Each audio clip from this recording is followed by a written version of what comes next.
to the Colette Collective. Thank you so much for clicking on this video. This is going to be a very quick video. You know, I'm a big movie head, and a lot of times these films end up having such really good lessons for me. Today I want to share an observation made regarding a few outstanding people while I was on vacation in Barcelona. The term success carries a different definition depending on who you ask. But if we were to consider the general idea of success, which is the accomplishment of an aim or purpose, we might be able to agree that there are strategies necessary to achieve it.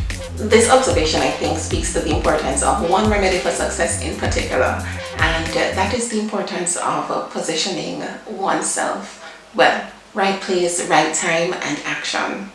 I'll be sharing my thoughts on Freddie Mercury and the portrayal of his life in his biopic Bohemian Rhapsody, as well as thoughts on one of the greatest architects ever described to have been ahead of his time, Antoni Gaudi. And while both are creative geniuses, I couldn't help but notice that they also share a similar sense of tenacity, seeing a vision through and taking it all the way to completion. So while on Christmas holiday, I decided to finally give Bohemian Rhapsody a watch, which is the biopic on the legendary rock band Queen and their lead vocalist Freddie Mercury. Now, Freddie Mercury was not only the band's lead singer, but he was a songwriter and record producer, which was talent that propelled the band forward as one of the greatest in the history of rock music. Now, while the film was terrific, I found more profound how Freddie Mercury actually became lead vocalist for a band then known as Smile, which would evolve into what we know as Queen today.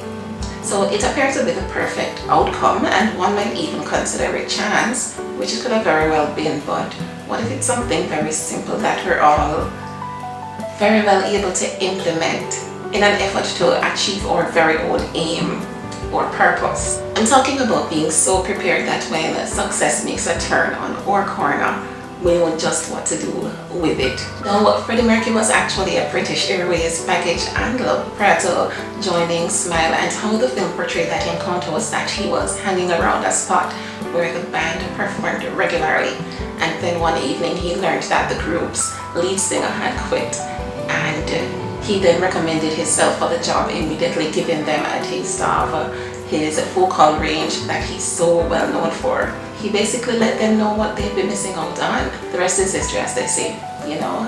And I think that most people would agree that that is quite a story. And most people. And so I wanted to see just how much Freddie Mercury was subconsciously or consciously preparing himself for that specific night that transformed so many lives. I did a bit of research and I realized that Freddie Mercury began taking piano lessons at age 7, and he was said to have had the uncanny ability to listen something on the radio and replay it on the piano. So he not only had what seemed to have been a natural gift for music, but had the opportunity to properly train his gift. And so he later attended art college where he studied graphics, art and design, a skill that we saw he used later on to design the Queen logo. He then joined a series of bands throughout his youth that either didn't take off or they broke up. And so it was during this time that he teamed up with the members of Smile, later changing its name to what became Queen. Now, although he had a couple advantages, such as an outstanding gift for music and a privileged enough life that allowed for the learning of an instrument, he followed through by attending a school that could further develop his talents, honed his craft, and joined several bands despite their not working out. He even hung around other musicians, other performers, so much so that he was well positioned to fill possibly the greatest role of his life. Even with his many band fields, Freddie Mercury was always moving along in his musicianship. He was ready to hit the ground running, so to speak, when he found Queen. It was Ray Kroc who said the two most important requirements for success are first, being in the right place at the right time, and the second, doing something about it. I'm of the opinion that Freddie Mercury was not only doing something about where he wanted to be career-wise before Queen, but he made sure that he was amongst the right people. Maybe he didn't know it then, but I think if most of us can be a little bit more deliberate about being around the right people, then that would be excellent. This brings me to Antoni Gaudi. Although it was my second time visiting Barcelona, the architecture never ceases to amaze me. Like, seriously, you really have to visit. I even had the chance to attend Mass in the Sagrada Familia Basilica, and it is truly grand. And so I wondered, what is it that really moved some individuals from point A to legendary status in their field, like a Gaudi? Now, Gaudi's path was a bit different from Freddie Mercury's, but similar in a sense, as he was thought of as one of the most prodigious architects of all time, and is even described as one of the greatest exponents of Catalan modernism. He left such an indelible mark that you can't visit Barcelona without hearing about or witnessing the degree to which he's made an impact. To this day, some people still argue whether he was a madman or a genius, and I say that Gaudi's positioning was similar to that of Freddie Mercury's because of the early identification of his talent and his love for art. Now, in his early life, he actually did drawings for a seminar as an apprentice at a textile mill, and it was when he moved to Barcelona in his teens to study teaching that he and his students decided to restore a monastery, and this led him to the decision to study architecture, right? He even acted as a draftsman for some of Barcelona's most renowned architects, and I learned that he was still a student at the time, which I think is awesome. So his employment helped him to pay for his studies, and I can only imagine the things that he learned during this time, right, that contributed to the shaping of his perspective on the art form. Mind you, I do think that raw talent and a gift can't necessarily be taught, but they can be molded and improved upon. So I'm almost sure that that was really beneficial for Gaudi. Now, still a student, he began to garner his own clients, and this is where I found his journey slightly similar to Freddie Mercury's. This bravery that is evident, it's noteworthy for me because many of us would have perhaps waited for one chapter to close, that being our studies, before attempting to open another.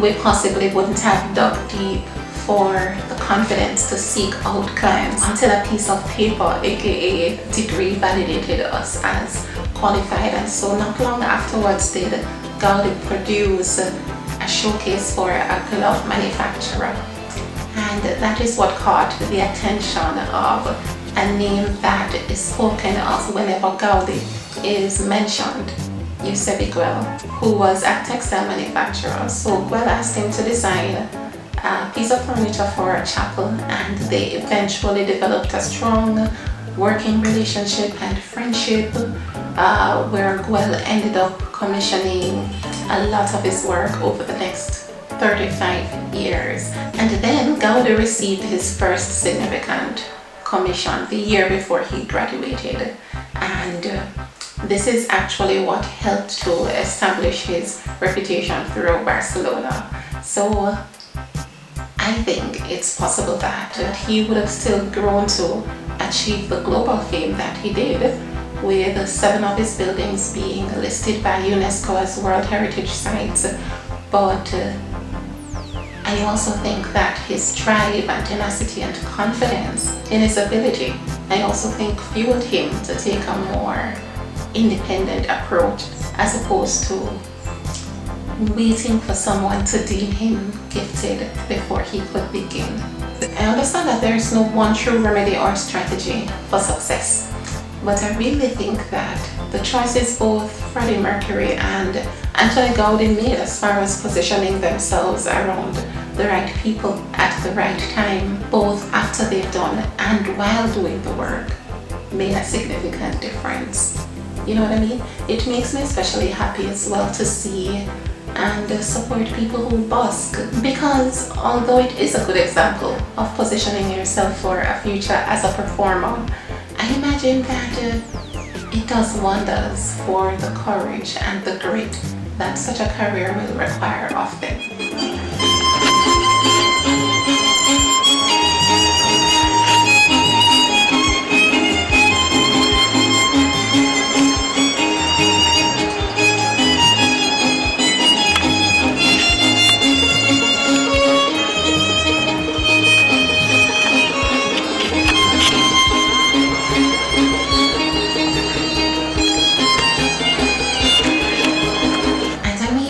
Speaking for myself, I'm happy that I decided to do this video because it acts as a reminder for myself to ask myself, what more can I do to ensure that I'm purposefully positioning myself for when success comes turning that corner?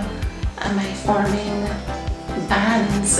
Am I going metaphorically where musicians go, like a Freddie Mercury, you know?